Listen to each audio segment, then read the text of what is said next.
The Gophers got some love in Phil Steele's preseason Big Ten and All-American awards, but was there a obvious snub or even two? Hey, You are Locked On Golden Gophers. No matter what we're going to do here, we're just going to keep rowing. Your daily podcast on the Minnesota Golden Gophers. However it turns out, we're just going to keep rowing. Part of the Locked On Podcast Network. Your team every day. We're just going to keep rowing, and keep rowing.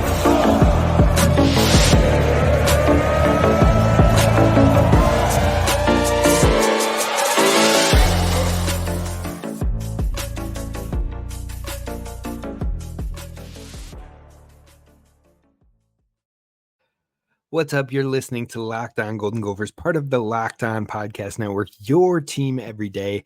My name's Kane Rob, host of the podcast, former collegiate football video coordinator and recruiting assistant, here to talk Golden Gophers with you each and every day of the week, Monday through Friday, but we've switched it up a little bit here in the offseason. We're tapping in 3 days a week. I hope you are ready to talk some football, especially with that coming up next for the Gophers in the fall here, but we're in the offseason, so we're going to cover basketball still. We're going to cover women's basketball. We're going to cover football and all that and more. So definitely be sure to hit subscribe over on YouTube. Now today we're talking some Gophers football, including Phil Steele, one of the biggest college football writers out there, dropped his preseason All Big Ten and preseason All-Americans, and the Gophers have players listed on both of those lists. We're going to talk about who he has listed and also maybe two that were left off, maybe snubs, maybe should have been on those lists. We're going to dive into that. Then we're going to move over to Torin Pettaway, because Torin Pettaway flipped again. This is third time. Is it the charm, or is this going to happen every 3 months like it seemingly is? Then we're going to move on to the Gophers women's basketball team, and I want to talk about, are there any Gophers on this roster that could make it to the W? So we're going to dive into all of that today. Be sure to sit back, relax, and enjoy the ride. Be sure to hit subscribe over on YouTube and follow wherever you get your podcast at Locked On Golden Gophers. Now let's talk about this Phil Steele preseason All Big Ten and All-American nod, because you know what? I'm just happy the Gophers got some love. They got some recognition. It wasn't like one or two players listed on this thing. They have 7 players across the 2 lists. And so, you know what? That's showing some love. In fact, a lot of people could say you could put no Gophers on the All-American list, because who knows what will happen with the Gophers, especially when the FanDuel Sportsbook wants to put the Gophers winning line at 4.5. Well, a 4-win team or a 5-win team wouldn't be a team to probably get any All-Americans on the roster, but Phil Steele has 2 All-Americans making the preseason All-Americans from the Gophers on the list, and then he has 5 others in addition to those 2 making all Big Ten preseason teams. So let's dive into who made it and then who maybe is missing from that list. So first, we're going to talk about the All-Americans. We've got 2 of them on the All-American preseason list for Phil Steele. That's kicker Dragan Kesich and left tackle Ariante Ursary. Now, both of these players were all Big Ten players last season. Both these players have NFL interest, and Dragan Kesich was the best kicker in the Big Ten Conference last year. He could be the best kicker in America for all we know. He has a huge leg. He can boot it both on kickoffs and in the field goal area. He had 2 55-yard field goals last year, and I think he could push them even further. I actually predicted in the way too early takes months ago saying Dragan Kesich was going to break his field goal long in this 2024 season. I think Phil Steele's right there with me, and he's got him shouted out with all preseason Big Ten and all preseason All-American. So I love it. Dragan Kesich, and then also Ariante Ursary, one of the best left tackles in the country, coming back, and I think he is ready to prove it. I think he's ready to put his name into the first round conversation. He could be one of the highest drafted Gophers in the last few years. Rashad Bateman's the only first round pick in PJ Fleck's tenure, and the first round pick in quite some time. So could Ariante Ursary be joining him in that conversation? Well, if Phil Steele is correct with his preseason All-Americans and All Big Ten, I think we're going to find Ariante Ursary in that first round conversation. So definitely love the nod to both of those 2 players. Much love to both, and hopefully they see it come to fruition. But who are the other players on the All Big Ten preseason list for Phil Steele? Well, you've got Cody Lindenberg, the linebacker, wide receiver Daniel Jackson, and cornerback Justin Wally. Now, these 3, it is not shocking by any means. I believe all 3 have made an All Big Ten team at some point in their career. If Cody Lindenberg's the only one I'm not 100% sure if he's made one or not. I think he for sure has been an honorable mention, but maybe he snuck in that year where he's fully healthy, but he came into the starting rotation and ended up being second on the team in tackles behind only Mariano Suri-Marin. I didn't have time to quick look it up, but I'm not surprised by any of those three players. All three of them have the talent to be all Big Ten players, have proven to be all Big Ten players, and could find themselves in the NFL draft conversations moving forward. Now, last year, Phil Steele had Daniel Jackson listed as his first team all Big Ten wide receiver to close the last season. Now, he ended up making second team in the actual conference awards, but that shows you how much love and how much respect Phil Steele has for Daniel Jackson, and I think he's showing it once again here, so I love the shout out. Now, those three weren't the surprise. They weren't anything that shocked me. So those three plus the other two, that's five. But I mentioned, if you were listening, I said 7 Gophers across these two lists. So there's 2 others. Now the final 2 were Danny Strigow and Mark Crawford. That's right. Defensive end Danny Strigow and punter Mark Crawford. Now those two, I was pretty surprised to see on the list. No disrespect to them at all. I think they could have big years. I think they could, be respected across the conference, and on top of that, they bring veteran presence. So I get it. I could see how they could step into it. And on top of that, I believe Phil Steele goes 4 teams deep, not just first team, second team, third team, but also puts a 4th team in there. So it doesn't shake me to see their names in there. But that being said, I'm surprised that those two made this list over someone like a Jah Joyner who is left off this list after being 4th in the Big Ten in sacks last season, and the 3 that finished above him are no longer in the conference. You're talking about Nick Scourton, who transferred to Texas A&M. You're talking about Joe Evans, who's on to the NFL. You're talking about Adisa Isaac, who is on to the NFL, and then 4th was Jah Joyner with 7.5 sacks last season, and he doesn't make the preseason Big Ten teams. That one was surprising to me for sure, because I think he is bound for even more progression here with Coach Winston DeLativiere. And on top of that, I think the NFL has a high interest in him. I think he has been a top guy in pressures, not just last year, but the year prior to, where he only had 1 sack, but he led or was in like the top 5 within the Big Ten Conference in pressures on the quarterback. He has been progressing in pressures, and he has been getting home even more from back-to-back years. I think that goes even further in this next upcoming season. So I think it was a snub to leave off Jah Joyner from this list. Now, not only was it Jah Joyner that I was surprised by, but the other one was Darius Taylor. Now, I get it. He's going to be a true sophomore this upcoming year. There's a lot of talented Big Ten running backs, and if you only go four teams deep, that means only 4 can make it. But I think Darius Taylor is a top 3 talent in the Big Ten. And in fact, I think he has the talent to be the number 1 running back in the Big Ten. And that isn't hyperbole. That isn't bias. That isn't me being a homer. That is just looking at the production, the pace that he was on, the numbers that he put up as a true freshman.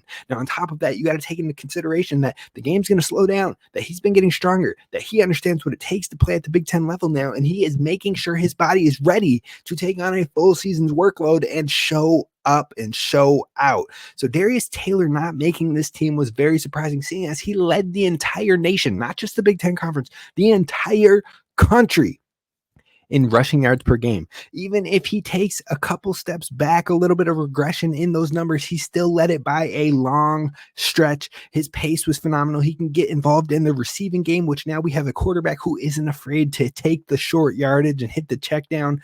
Look, Darius Taylor's going to have a massive year, and he absolutely is going to be a top 4 running back in the Big Ten Conference, hands down, easy. Put the stamp on it. If he's healthy, he will absolutely finish as a top 4 back in the conference. And that's a conference with Quinshon Judkins, with Travion Henderson. Now, you got to think those two are going to eat off of each other a little bit. Their production might not even be as high. On top of that, you've got Katron Allen, Nick Singleton, again, eating into each other. Production might not be as high. Oregon, they like to pass the ball. USC, they like to pass the ball. Who knows what Washington's going to do? But Arizona, the coach, Jed Fish, going to Washington, likes to pass the ball. And I think UCLA is going to be one of their worst teams in the conference. Look, the table is set for Darius Taylor to shock the world, and it shouldn't be shocking. So Darius Taylor not being on these teams is definitely a surprising one to me. Now, those two seem like safer bets and a better chance, or a good chance, at making an all Big Ten team next season over a Mark Crawford or over a Danny Strigow. Regardless, I hope we see all of these names we're talking about. All 11 of these names, I hope, will make the all-conference team lists. But time will tell, and we're going to find out here sooner than later. But in order for Minnesota to have that many players on an all Big Ten team in the first place, they have to do relatively well. They have to win games, at least more games than what FanDuel is trying to give them credit for. So I think Phil Steele is on board that Minnesota is going to be a little sleeper team in this conference and could pull some big wins, unexpected wins that folks aren't chalking them up for right now. I'm excited for it, but now I got to talk about Minnesota and their recruits, and one that they just lost. Torin Pettaway flips away from the Gophers, flips back to his old committed school, flips back to the Badgers. We're talking about what that means coming up next.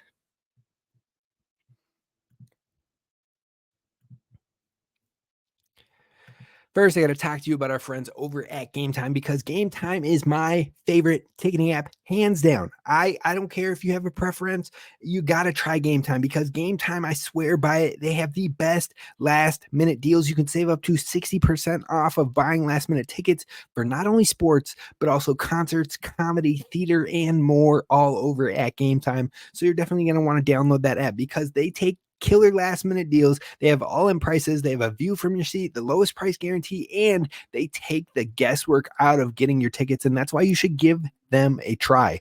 And my favorite thing about them is that they have Gametime ticket coverage. Your purchase is covered with the most flexible customer service policy in the ticketing industry. So if a last minute cancellation comes up, you're covered. If you get sick, if you lose your job, they have you covered. So don't worry about tickets anymore, but have fun. Look forward to the excitement you're going to have when you make your purchase over at the Gametime app. So download the Gametime app today, create an account, and use promo code Locked On College. That's LOCKEDON College for $20 off your first purchase. Terms apply. Again, create an account over on the app of Gametime. Download Gametime today. Last minute tickets, lowest price guaranteed. All right, Gophers fans, definitely head on over to Locked On Golden Gophers, or not Golden Gophers, you're already here. Head on over to Locked On Minnesota Sports, where you can find a 24/7 streaming channel that is always talking Minnesota sports, from the Gophers to the Twins to the Timberwolves to the Vikings to the Wild and more. They've got you covered over at Locked On Locked On Minnesota Sports. I'm so used to saying Golden Gophers. Locked On Minnesota Sports, the 24/7 streaming live channel over there. Definitely give it a look after you finish today's video. But we're going to talk about Torin Pettaway, who flipped again. See, he started with Wisconsin back in January. He was committed there. Then all of a sudden it hits March and he's like, yo, actually, I'm flipping. I'm going to Minnesota, the rival school. And it was a little bit of a shocker. He is a Wisconsin native. So to flip from the home state to the, not just a team in the conference, not just some other team, the rival team, probably the number one rivalry for that school, flips to Minnesota in March. Then recently he did an official visit with Wisconsin on June 1st. And he comes back the first weekend of June and does an official visit with Minnesota, then officially flips back to Wisconsin here in June. Now, it's not surprising given the crazy landscape of college sports, because commitment doesn't actually mean commitment here in college football in the year of 2024. But my guy, just pick a school and make your decision. You can't keep going back and forth and back and forth. Have you looked at what is happening with Caden Proctor, who went from Alabama to Iowa, back to Alabama, except for he actually made the move? Torin Pettaway hasn't yet made it to a campus, so maybe now he is going to be headed to Madison and making sure he is staying with the Badgers, but who knows? Maybe another 3 months from now, he could end up flipping again. Maybe it's to the Gophers, maybe it's to the Hawkeyes. Who knows what's happening with Torin Pettaway, but all I know is what he is feeling in another 2 months could be something different if he's had a change of heart. Now, who is Torin Pettaway? Before I stop the trolling a little bit here and there, and I'm going to let you know he's a 3-star defensive lineman. He plays defensive end, but I thought he could have played defensive tackle, interior defensive line for the Gophers next year. Now, he has offers from a ton of Big Ten schools: Wisconsin, Illinois, Nebraska, Washington, USC, Rutgers, and Minnesota. And he's only played 1 year of football. This is what I had on my notes for him once we found out he was coming to Minnesota. I dove in deep, and these are the notes I had on him. So in that 1 year of football, he intrigued a ton of schools and got a ton of Big Ten offers right off of 1 year. Now that shows you that his potential is sky high. The sky is the limit with this guy, but also that he is very raw.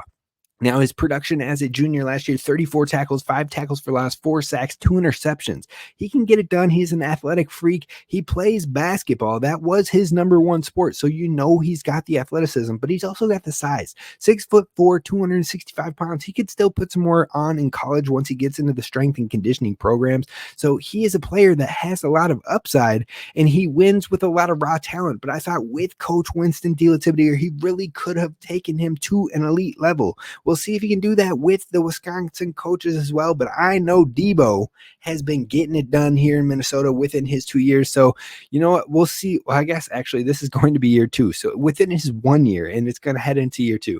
So he has a lot of potential listed at defensive end. I think he could have been a nice interior defensive line if you asked me. But I'm curious to see still if he's shying away from competition, because if you're looking at the defensive end room, well, there's a lot of dogs in this Minnesota room. You've got Anthony Smith, who should be back next year. You've got Jackson Howard, who is transferring in. You've got Emmanuel Carmo in this upcoming class, and you've got others as well. Carter Menz is on the run, or on the come up. You've got Adam Kisai, who just transferred from Clemson as a true freshman coming in this year. Lots of talented defensive ends. So that's a deep room, and maybe he wasn't ready to hang with that competition. Or if he kicked on inside, well, Abu Tarawali just committed to Minnesota, the number 2 kid in the state of Minnesota. Big dude, same position. And then he flipped like a day after Tarawali announced he was coming to Minnesota. Now, I don't think this is NIL related, so let's not dive into that, because both of these programs, I don't believe, are really kicking the door down when it comes to NIL offers, especially when it comes to true freshmen or upcoming freshmen, high schoolers. You don't really have to worry about something like that with these two schools. So NIL, I don't think that's the reason here. Now, I am sure there will be more info to come out soon. I don't anticipate we'll ever know the real, but what we do know is that Torin Pettaway is no longer coming to the Gophers, and we're going to have to wait to see what happens next. He could be flipping to another school. He could be staying in Madison, but he is not committed to Minnesota anymore. Now, the last thing I want to talk about today is none other than the Gophers and a potential. Who could be the next Gopher in the W? Is there only one on the roster? Is there 2? Is there more than that? We're going to dive into those potentials coming up next.